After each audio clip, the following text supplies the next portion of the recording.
She threw me on the street the day after my son's funeral, claiming the house was hers now. At the will reading, she laughed. "Hope you enjoy being homeless, Eleanor." Then the lawyer opened the sealed envelope. "If you're watching this, subscribe and let me know where you're watching from. Now, hit that like button if you enjoy stories about karma. And let me tell you how this all started. Because sometimes the best revenge is just letting people reveal exactly who they really are." The call came at 3:17 a.m. on a Tuesday. David's voice on the other end was strained, breathless. "Mom, something's wrong. My chest. I can't." The line went dead. By the time I reached the hospital, my 45-year-old son was gone. "Massive heart attack," the doctor explained with clinical detachment. Nothing they could do. Stephanie stood beside me in the sterile waiting room, her face a mask of shock, but I caught something else in her expression. Relief? No. Surely I was imagining things in my grief. "What happens now?" I whispered, still unable to process that David, my healthy, vibrant son, was simply gone. Stephanie straightened her shoulders, and for a moment, her composure slipped. "Now we deal with reality, Eleanor. David's gone, and I have decisions to make." The coldness in her voice sent a chill through me. We'd never been close, Stephanie and I, but David had always been the bridge between us. Now that bridge was gone, and I was beginning to understand just how deep the chasm really was. "Of course, dear. We'll get through this together," I said, reaching for her hand. She pulled away. "We'll see about that." I should have recognized the warning in those words. Instead, I attributed her coldness to shock. People grieve differently, I told myself. Some become emotional, others turn inward. Stephanie was clearly the latter. The funeral arrangements consumed the next 3 days. I offered to help pay for everything. David had been my only child after all. But Stephanie insisted on handling it herself. "I'm his wife," she kept saying. "I know what he would have wanted." Fair enough. I focused on writing his eulogy, calling relatives, and trying to hold myself together. At 67, I'd buried my parents and my husband, but losing a child felt like a special kind of hell. The night before the funeral, as I sat in what had been David's childhood bedroom in the house he'd shared with Stephanie, I found myself staring at the framed photos on the dresser. David graduating college, David and Stephanie's wedding, David holding his nephew at Christmas last year. What I didn't see were any photos of David and me from recent years. Stephanie had systematically removed them, I realized. When had that happened? A soft knock interrupted my thoughts. Stephanie stood in the doorway, no longer bothering to hide the calculating look in her eyes. "We need to talk, Eleanor." The funeral was beautiful. I'll give Stephanie that. The flower arrangements were elegant. The music was David's favorite hymns, and the reception afterward was perfectly orchestrated. What wasn't beautiful was watching my daughter-in-law play the grieving widow while making pointed comments about moving forward and new chapters.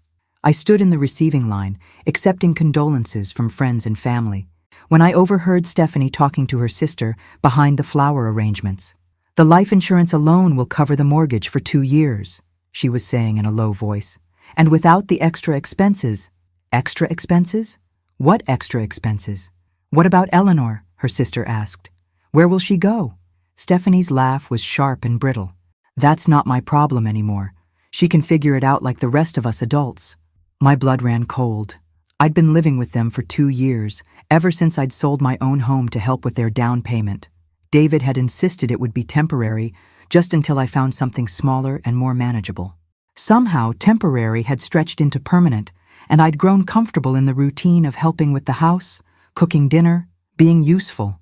Apparently, I'd been naive. "Eleanor."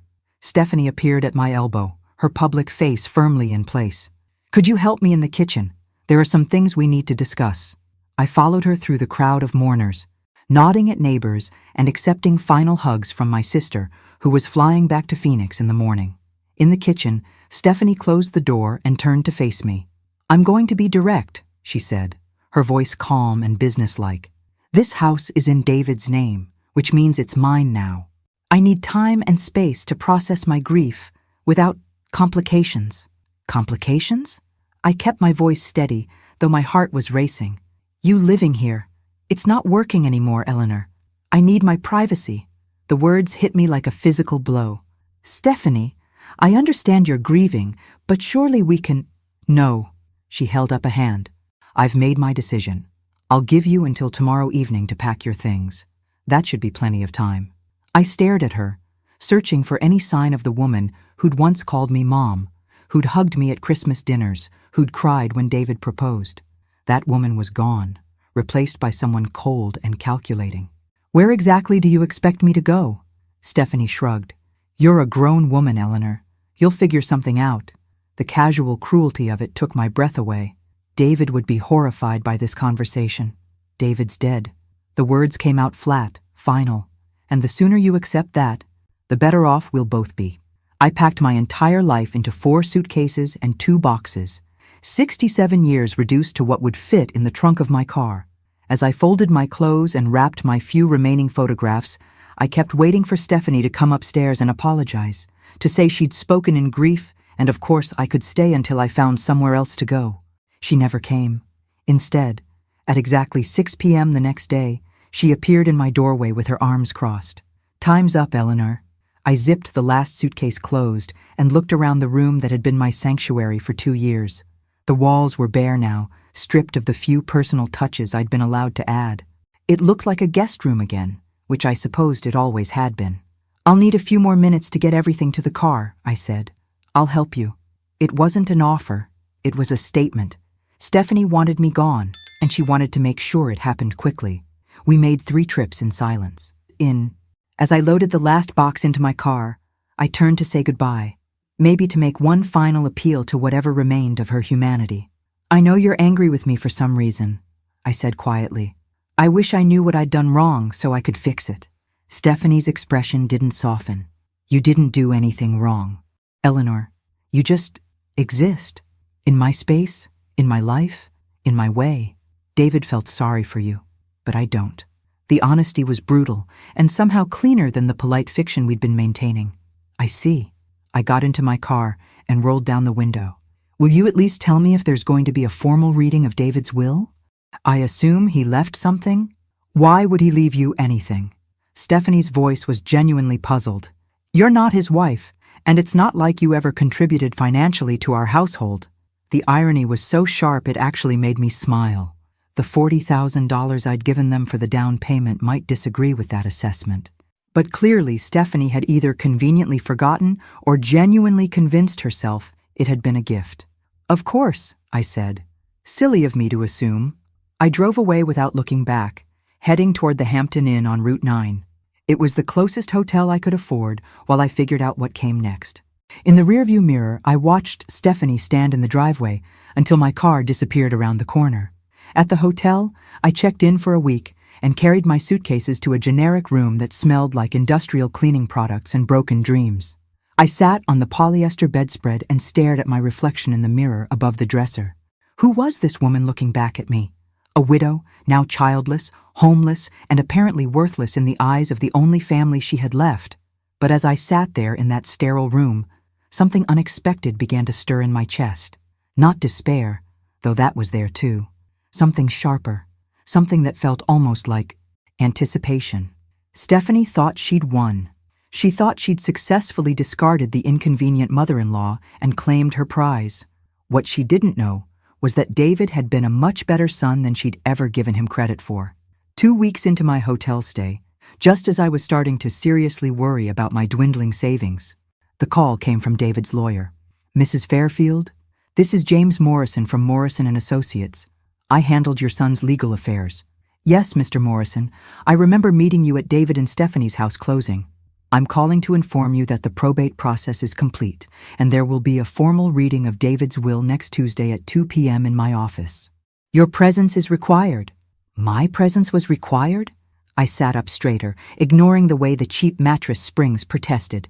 I'm sorry, but I think there might be some confusion. Stephanie seemed to think, Mrs. Fairfield, Mr. Morrison interrupted gently. I can only tell you what David's will specifies, and it specifically names you as a beneficiary. I'll see you next Tuesday at 2 p.m. After he hung up, I stared at my phone for a long moment. David had left me something after all, probably some small keepsake, maybe his father's watch, or the photo albums from his childhood. Stephanie wouldn't be happy about it. but she'd have to live with whatever David had decided. I spent the weekend apartment hunting online, looking at senior living communities and modest one-bedroom rentals within my budget. My savings account could cover another week at the hotel, plus first month's rent and a security deposit. But I'd need to be careful. Social Security and the small pension from my teaching career would have to stretch further than I'd originally planned. At 1:45 p.m. the following Tuesday, I sat in the parking lot of Morrison & Associates, watching Stephanie emerge from a silver BMW wearing a black dress that probably cost more than my monthly budget. She'd brought someone with her, a man in an expensive suit who kept checking his phone. When I walked into the reception area, Stephanie's face darkened. "What is she doing here?" she demanded of the receptionist. "Mrs. Fairfield is here for the will reading," the young woman replied professionally. "Which Mrs. Fairfield?" Stephanie's voice rose slightly. "Both of you, apparently." The man in the suit, who I now recognized as Stephanie's brother Marcus, leaned over to whisper something in her ear. She nodded curtly and took a seat across the waiting room from me, making it clear that whatever temporary civility might have existed between us was officially over. Mr. Morrison appeared promptly at 2 p.m. and ushered us into his office. He was a kind-faced man in his 60s with silver hair and gentle eyes behind wire-rimmed glasses, the kind of lawyer who probably still believed in doing right by his clients. "Ladies, gentlemen," he began, settling behind his mahogany desk. "I know this is a difficult time, but David was very specific about his wishes. I'll read the will in its entirety, and then we can discuss any questions." Stephanie sat forward eagerly, her hands clasped in her lap. Marcus had pulled out a legal pad and was preparing to take notes. I simply folded my hands and waited. The first part of the will was exactly what I'd expected. Stephanie inherited the house, the cars, David's retirement accounts, and his life insurance policy. She nodded approvingly at each item, occasionally glancing at me with something that looked like satisfaction. Then Mr. Morrison's voice changed slightly, and I knew we were approaching something important. There is, however, one final provision that David added just 3 months ago. The atmosphere in the room shifted. Stephanie stopped nodding and leaned forward, her eyes sharp with sudden attention. Marcus set down his pen, and I found myself holding my breath. Mr. Morrison cleared his throat and continued reading.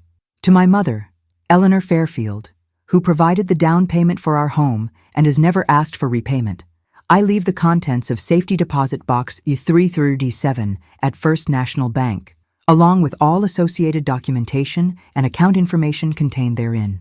"What safety deposit box?" Stephanie's voice was sharp. David never mentioned a safety deposit box. Mr. Morrison looked up from the document. Apparently it was something he maintained privately. He was quite specific that the contents should go to his mother.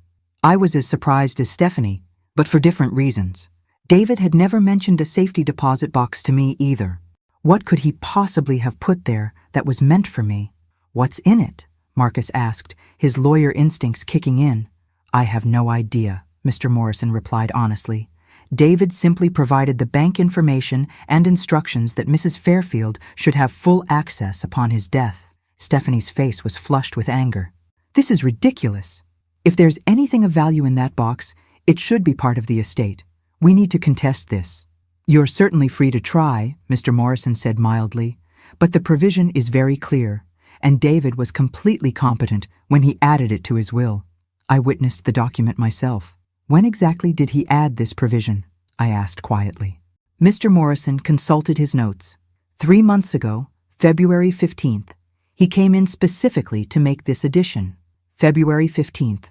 I remembered that date clearly because it was the day after Valentine's Day, and David had seemed unusually quiet during our family dinner. Stephanie had been complaining about something, the neighbor's dog, I think, and David had barely spoken throughout the meal. "This is a waste of time," Stephanie snapped, standing abruptly. "Marcus, let's go. We'll file a challenge tomorrow."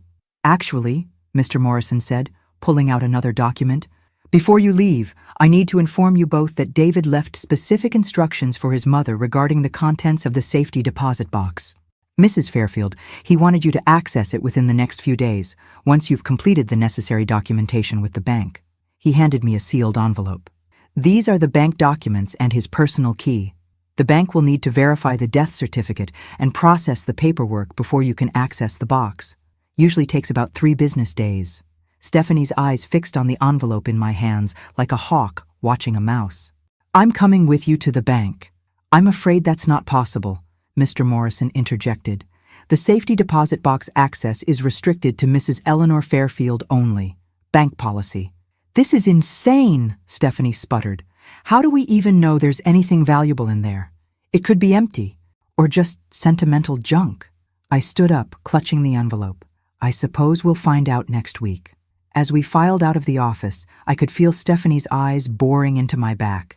In the parking lot, she cornered me beside my car. Eleanor, let's be reasonable about this. Whatever's in that box, we should share it. David would have wanted his wife to benefit from anything he left behind.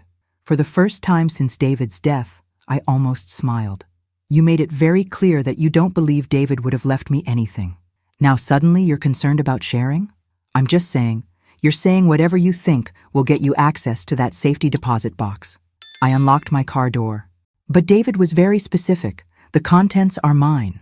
Her mask slipped completely then, revealing the cold calculation beneath. Don't forget, Eleanor, you're homeless. You need my goodwill more than I need yours. I paused with my hand on the car door. Actually, Stephanie, I don't think I need anything from you at all.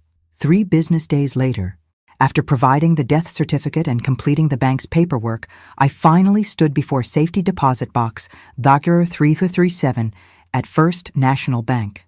The bank manager, Mrs. Peterson, was expecting me. She'd obviously been briefed about the situation because she offered her condolences and escorted me personally to the vault area. Box 337 is one of our larger units, she explained, as we walked through the security doors. Your son rented it about 5 years ago and visited quite regularly. 5 years? David had been planning something for 5 years? Mrs. Peterson used her master key while I inserted David's key, and the box slid out smoothly. It was indeed large, about the size of a briefcase, and surprisingly heavy. Take all the time you need, Mrs. Peterson said, showing me to a private viewing room. I'll be at my desk when you're finished. Alone in the small, windowless room, I lifted the lid of the safety deposit box. The first thing I saw was a letter addressed to me in David's familiar handwriting. My hands trembled as I opened it. Mom, it began, if you're reading this, then I'm gone, and Stephanie has probably shown you exactly who she really is. I'm sorry for that, but I'm not surprised. I've known for years what kind of person I married, and I've been preparing for this possibility. My heart raced as I continued reading. You gave us $40,000 for our house down payment. I know you thought of it as a loan, even though you never asked for repayment. I've been investing that money for the past 5 years, adding to it whenever possible. The money in the accompanying accounts isn't just repayment. It's what careful investing has grown into. I set the letter down with shaking hands and looked at the documents underneath. Bank statements, investment portfolios, account numbers. My eyes scanned the balance sheets, trying to make sense of the numbers. $185,000 in various investment accounts, all in my name, all accessible with proper documentation. I picked up David's letter again, hardly believing what I was reading. I also discovered that Stephanie has been telling people you contribute nothing to our household.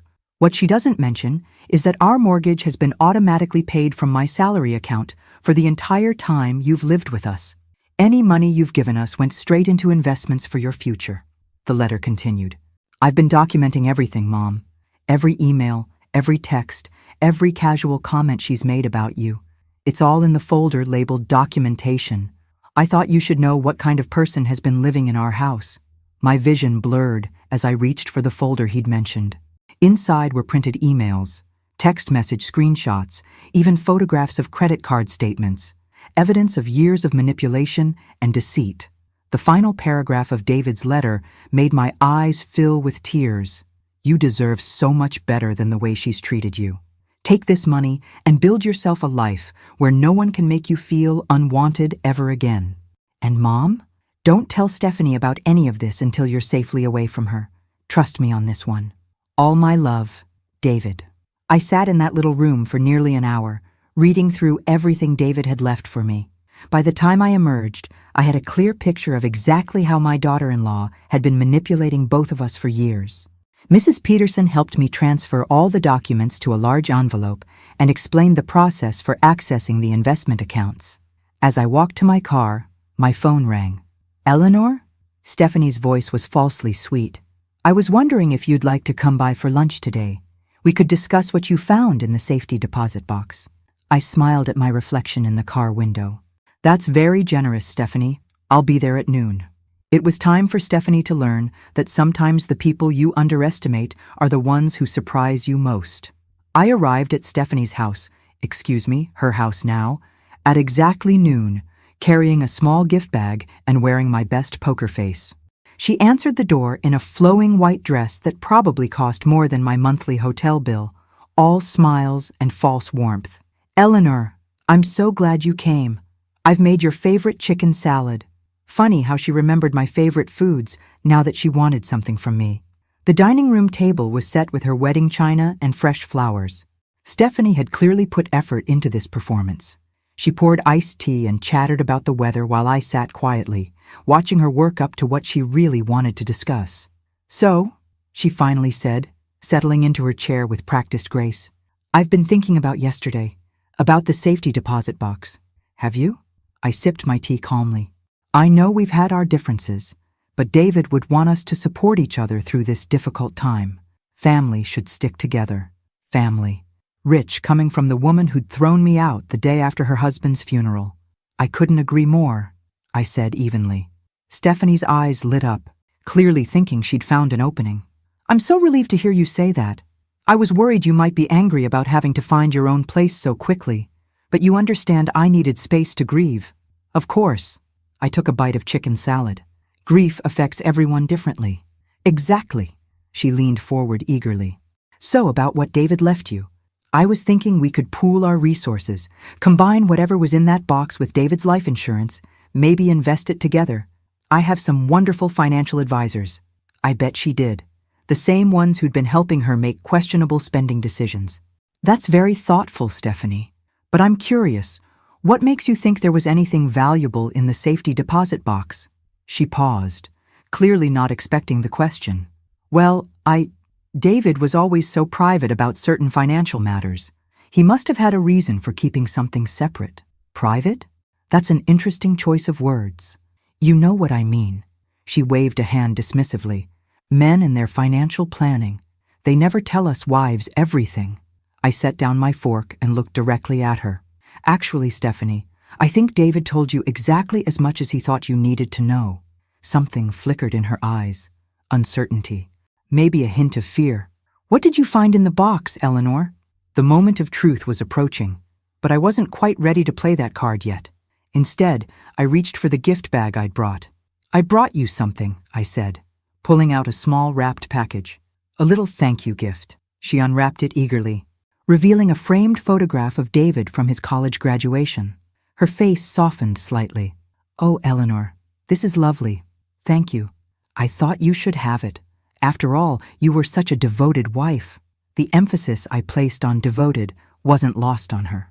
She looked up sharply, searching my face for hidden meaning. "What's that supposed to mean?" "Nothing at all. I'm just appreciating how well you took care of my son." Stephanie set the photograph down carefully, her demeanor shifting. The fake sweetness was evaporating, replaced by something warier. "Eleanor, you're being cryptic. Just tell me what was in the safety deposit box." I smiled and took another sip of tea. "Documents mostly. Very interesting reading material." "What kind of documents?" "Oh, you know, financial records, investment statements, some correspondence." I paused meaningfully. Quite a few printed emails and text messages. The color drained from Stephanie's face. Text messages? David was quite thorough in his record-keeping, especially toward the end. I pulled out my phone and opened the photos David had taken of various text conversations. "Would you like to see one? This is from about 6 months ago." I turned the screen toward her, showing a screenshot of her texting her sister. "God, I can't wait until that old bat finally moves out. Then we can turn her room into the home gym I've been wanting." Stephanie lunged for my phone, but I pulled it back smoothly. "There are dozens more," I said conversationally. David was apparently very good at documentation. "This next one is particularly enlightening. It's you texting Marcus about how you've been convincing David that I should contribute to household expenses when the mortgage was already budgeted from his salary. Stop. Stephanie's voice was barely a whisper. And then there's the email where you're laughing with your sister about how gullible I am, how easy it was to make me feel like a burden when you'd already planned to kick me out after David's death. I set the phone down and looked at her with what I hoped was mild curiosity. That was forward-thinking of you. By the way, planning my eviction while David was still alive? Stephanie's composure finally cracked completely. He had no right to save private messages. Actually, he had every right. It was his house, and you were discussing his mother. I leaned back in my chair. The question is, what are we going to do about this situation? What do you want? The mask was completely off now, revealing the calculating woman underneath. Want? I don't want anything from you, Stephanie. I never did. Then why are you doing this? What's the point of humiliating me? I considered the question seriously. You know, you're right. There's no point in humiliating you. You've done that perfectly well yourself. I don't understand. You threw me out of my home the day after my son's funeral. You told me I was worthless, that David felt sorry for me, that I'd contributed nothing to your household. I stood up slowly. But here's what you didn't understand about David. He saw everything. Every cruel comment, every manipulation, every lie you told. Stephanie was gripping the edge of the table, her knuckles white. And you want to know the really beautiful part? I continued. He documented all of it, not to hurt you, but to protect me, because he knew that once he was gone, you'd show your true colors. You can't prove any of this would hold up in court. Court? I laughed, and the sound surprised even me. Oh, sweetie, I'm not taking you to court. Stephanie blinked, clearly confused by my response. You're not? Why would I? You've already given me everything I need. I don't understand what you're talking about. I pulled out the folder from David's safety deposit box and placed it on the table between us. David left me more than just text screenshots, Stephanie. He left me 5 years' worth of evidence showing exactly how you've been manipulating both of us. She stared at the folder like it might bite her. Bank statements showing that the house payments have been automatically deducted from David's salary for the entire time I've been living here. Email chains between you and Marcus discussing how to handle the Eleanor situation. Credit card statements showing luxury purchases made on the same days you told David we couldn't afford basic household items. Stephanie's breathing was becoming shallow. David saved all of that? David documented everything, including copies of the emails you sent to your friends calling him a pushover and joking about how easy it was to manipulate him into thinking I was a financial burden. That hit home. Stephanie flinched as if I'd slapped her. You want to know what I found most interesting? I continued, opening the folder. This email thread where you and Marcus discuss your long-term plans to have me declared incompetent so you could access my pension and Social Security. That's not... We never actually... No, you never actually followed through. Know why? Because David figured out what you were planning and took steps to protect me. Stephanie's eyes widened. What steps? You don't have anything worth protecting. Don't I? I smiled pleasantly. That's interesting, because according to these investment statements, I apparently have quite a bit worth protecting. Money that David had been carefully growing for the past 5 years. That's impossible. You're living in a hotel. I'm living in a hotel because I choose to be there while I figure out my next move, not because I can't afford better. The silence stretched between us as Stephanie processed this information. I could practically see the wheels turning in her head, trying to calculate how much money we might be talking about. How much? She finally asked. Excuse me? How much money did David leave you? I closed the folder and stood up. That's really none of your business, is it? I'm his wife. I have a right to know. You had a right to know what your husband left you, which, as I recall, was quite generous. The house, the cars, the life insurance, his retirement accounts. I'd say you made out very well. Stephanie shot to her feet, her chair scraping against the hardwood floor. You manipulative old witch. You're trying to steal what's rightfully mine. Steal? I raised an eyebrow. How exactly would I be stealing anything? Everything I have was given to me by my son, who had every legal right to dispose of his assets as he saw fit. He was my husband. Yes, he was. And apparently, he knew exactly what kind of wife you were. The words hung in the air like a challenge. Stephanie's face was flushed with anger and something that looked like panic. "I want to see those bank statements," she demanded. "I'm sure you do. Eleanor, I'm warning you." "You're warning me?" I laughed again, feeling oddly liberated. "Stephanie, honey, you threw me out of your house. You humiliated me at my son's funeral. You made it clear that you consider me worthless and unwanted. What exactly do you think you can threaten me with now?" Stephanie stared at me for a long moment, and I could see her recalibrating. The threats weren't working, so she was switching tactics. "Eleanor, please, let's be reasonable about this." Her voice took on a pleading tone. "I know I've been difficult since David died. I was grieving. I wasn't thinking clearly. But we're family. We should work together." "Family," I repeated thoughtfully. "Yes, you mentioned that before. Right after you told me David felt sorry for me and that I'd never contributed anything to your household. I didn't mean that. I was upset. I said things I didn't mean." "Oh, but you did mean them. That's what makes David's documentation so valuable. He saved you saying the same things multiple times to multiple people over a period of years." Stephanie's mask slipped again. "What do you want from me, Eleanor? An apology? Fine. I'm sorry. I'm sorry I hurt your feelings. I'm sorry I asked you to leave. I'm sorry for everything. Now can we please discuss this money situation like adults?" "There's nothing to discuss." "Of course there is.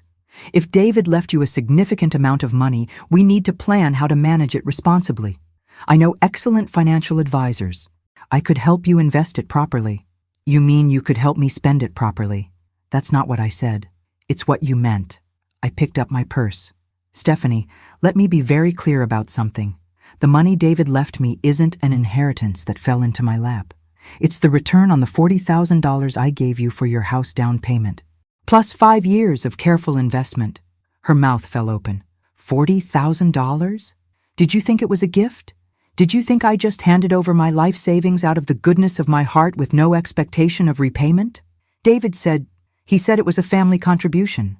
David was trying to preserve your pride. And mine. But he never forgot it was a loan. I could see her mind racing, trying to process this new information.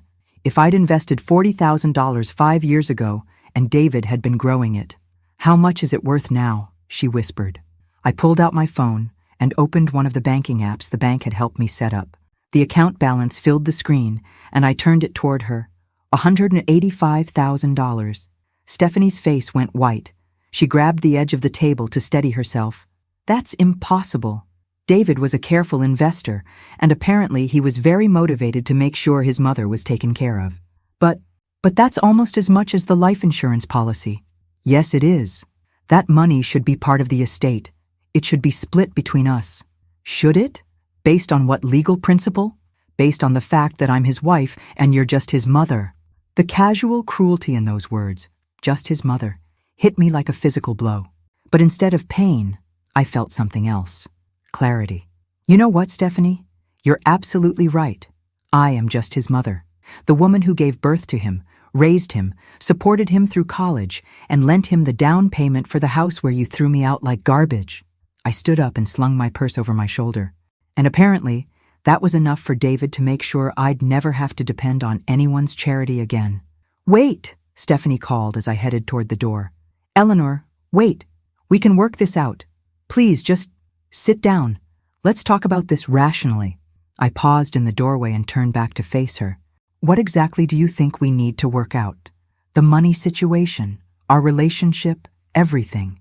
She was speaking quickly now, panic making her voice tight. "Look, I know I made mistakes. I was stressed about David's death, worried about finances, and I took it out on you. But we can fix this." "I'm sure you were worried about finances," I said quietly. "But not for the reasons you're claiming." "What's that supposed to mean?" I pulled out one more document from David's folder, one I'd been saving for last. "It means David also documented your spending habits, Stephanie, including the $15,000 you charged to credit cards in the month before he died." Her face went ashen. "Spa treatments, designer clothes, a weekend in New York with your sister, all while telling David you were worried about money for groceries. That's not—" "I wasn't—" "You weren't what?" planning to live off his life insurance while throwing out the inconvenient mother-in-law who might interfere with your lifestyle? Stephanie collapsed back into her chair, the fight going out of her. You don't understand the pressure I was under. What pressure? Everyone expected me to be the perfect wife, the perfect hostess, David's colleagues, the neighbors, my family. Do you have any idea how exhausting it is to maintain appearances? I looked at her sitting there in her designer dress, in her beautiful house, surrounded by luxury, complaining about the burden of appearances. No, Stephanie, I don't, because I was too busy actually taking care of your husband while you were busy spending his money. I loved David. You loved what David could provide for you. There's a difference. She was crying now, ugly tears that smeared her perfect makeup. I can't lose everything. I can't go back to being nobody. You're not nobody, Stephanie. You're David's widow. You inherited a $500,000 house, a $200,000 life insurance policy, and his retirement accounts. You're financially set for life if you manage it properly. But it's not enough for the life I planned. Then maybe you planned the wrong life. I walked toward the door again. And this time she didn't try to stop me with words. Instead, there was a soft thud behind me. I turned to see Stephanie slumped forward in her chair, her face gray, her breathing shallow. For a moment, I thought she might actually be having a medical emergency. Then I realized what I was seeing. Complete defeat. The moment when someone realizes they've lost everything they thought they were entitled to, and there's no manipulation or charm or cruelty that can get it back. I can't, she whispered. I can't lose everything. You're not losing everything, Stephanie. You're losing the things that never belonged to you in the first place. I left her there in her expensive dining room, surrounded by her wedding china and her carefully constructed life, and walked out into the sunshine of my new beginning. Sometimes the best revenge isn't revenge at all. Sometimes it's just justice, served exactly when it's needed most. And sometimes, if you're very lucky, it comes with a hefty bank balance and the knowledge that the child you raised turned out to be exactly the man you hoped he'd become. David had taken care of me after all, just like he'd promised he always would. Even from beyond the grave, my son had kept his word, and that, more than any amount of money, was the greatest gift he could have given me. Thanks for listening. Don't forget to subscribe and feel free to share your story in the comments. Your voice matters.